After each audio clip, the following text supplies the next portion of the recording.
Sabtu kemarin, 22 Februari 2025, kita menyaksikan pejuang Gaza Palestina kembali membebaskan 6 tawanan Israel yang diambil oleh pejuang Gaza pada 7 Oktober 2023. 6 orang tawanan Israel ini akan ditukarkan dengan ratusan tawanan Palestina yang saat ini ada di penjara Israel.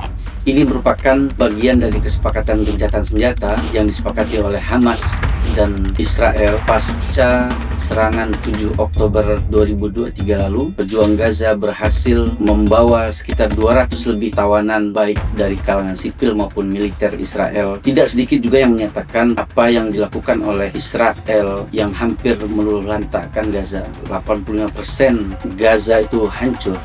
Itu merupakan balasan dari serangan mendadak yang dilakukan oleh pejuang pada 7 Oktober. Padahal kita yakin dan kita ketahui bersama bahwa yang dilakukan oleh pejuang-pejuang Gaza merupakan aksi perlawanan penjajahan Israel terhadap Palestina.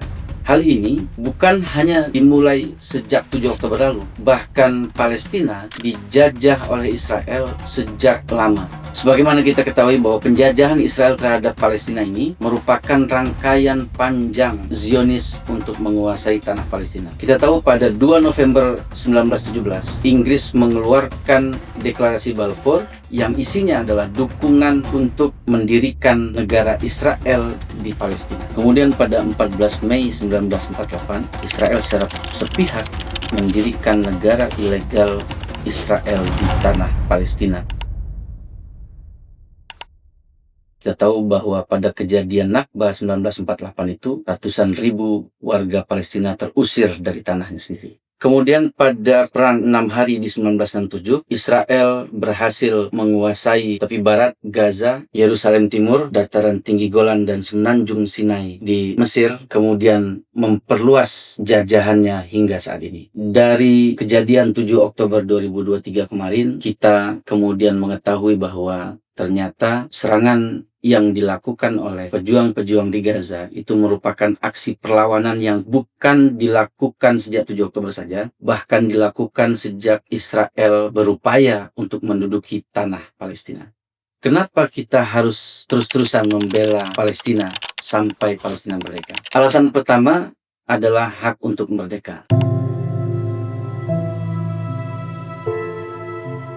Kita ketahui sejak 1967 ketika Israel berhasil menguasai tanah Palestina, maka sejak saat itu Israel terus-menerus melakukan penguasaan terhadap tanah Palestina, membatasi gerak warga Palestina sampai hari ini. Bahkan meski otoritas Palestina berkuasa di tepi barat, kemudian Hamas berkuasa di Gaza, tapi Israel tetap melakukan pembatasan kekuasaan terhadap bangsa Palestina di tanahnya sendiri.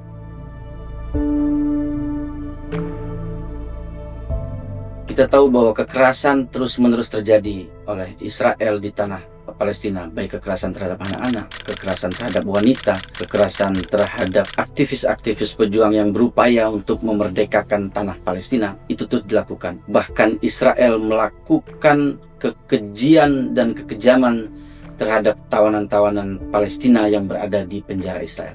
Terkait keadilan dan hak asasi manusia ini, kita tahu bahwa Israel membatasi umat Islam untuk beribadah ke Masjidil Aqsa, utamanya bagi umat Islam yang ada di sekitar Baitul Maqdis. Belum lagi pemindahan secara paksa dengan mendirikan pemukiman-pemukiman ilegal baru, mengusir orang-orang Palestina yang ada di Yerusalem, yang ada di Baitul Maqdis, yang ada di sekitar Baitul Maqdis. Belum lagi kekerasan-kekerasan yang mereka lakukan terhadap anak-anak dan perempuan di Palestina. Hal ini merupakan bagian dari bentuk ketidakadilan dan pelanggaran terhadap hak asasi manusia. Belum lagi kemerdekaan, hak-hak mereka untuk merdeka. Ini juga tercantum dalam konstitusi kita bahwa bangsa Indonesia mendukung setiap hak bangsa di seluruh dunia untuk merdeka. Tidak ada hak satu bangsa untuk menjajah bangsa yang lain.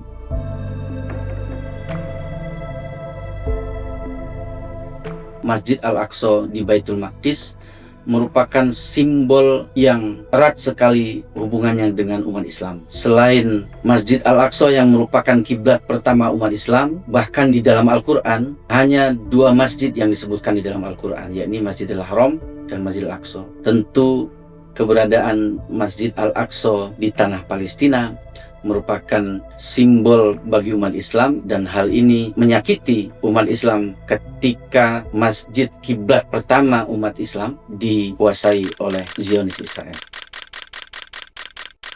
Dan ancaman terhadap Masjid Al-Aqsa ini merupakan upaya terus-menerus yang dilakukan oleh Israel terhadap Masjid Al-Aqsa, ya, bahwa Israel terus melakukan penggalian, kemudian melarang jamaah untuk beribadah di Masjid Al-Aqsa, kemudian memberikan keleluasaan bagi penganut Yahudi untuk melakukan ritual-ritual mereka di dalam Masjid Al-Aqsa itu sendiri, yang merupakan bagian dan bentuk penghinaan terhadap umat Islam yang memiliki hak penuh atas Masjid Al-Aqsa di Baitul Maqdis, Palestina. Terhadap aksi kekerasan dan penindasan yang hingga saat ini terus-menerus dilakukan oleh Israel terhadap bangsa Palestina, maka kemudian muncullah gerakan-gerakan di berbagai belahan dunia untuk mendukung Palestina sebagai bentuk solidaritas terhadap bangsa yang tertindas, terhadap bangsa yang terjajah, yaitu bangsa Palestina. Hal ini kemudian juga menimbulkan reaksi global. Hampir seluruh umat manusia mendukung Palestina, meskipun masih tetap ada negara-negara pendukung Zionis Israel yang sampai hari ini tetap bertahan memberikan bantuan baik dukungan moral maupun material terhadap Israel untuk menguasai secara penuh tanah Palestina. Namun aksi solidaritas terhadap bangsa Palestina ini terus bergulir, dan ini juga akan berdampak terhadap tercapainya kemerdekaan bangsa Palestina dalam waktu dekat. Dari kelima alasan tadi, kita bisa pahami bahwa perjuangan mendukung Palestina ini merupakan perjuangan yang melibatkan prinsip-prinsip dasar kemanusiaan, keadilan, dan hak asasi manusia. Setiap poin di atas menggambarkan bahwa pembelaan kita terhadap Palestina bukan hanya terkait isu agama dan politik semata, namun tentang menegakkan hak-hak yang telah lama terabaikan bagi bangsa yang tertindas. Akan terus-menerus kita suarakan bagi saudara-saudara kita di Palestina yang hingga saat ini masih ditindas oleh Zionis Israel. Oleh karenanya, kemerdekaan Palestina termasuk pembebasan Masjid Al-Aqsa merupakan langkah penting untuk mewujudkan perdamaian dan keadilan di kawasan tersebut yang akan berimplikasi terhadap perdamaian dan keadilan di seluruh dunia.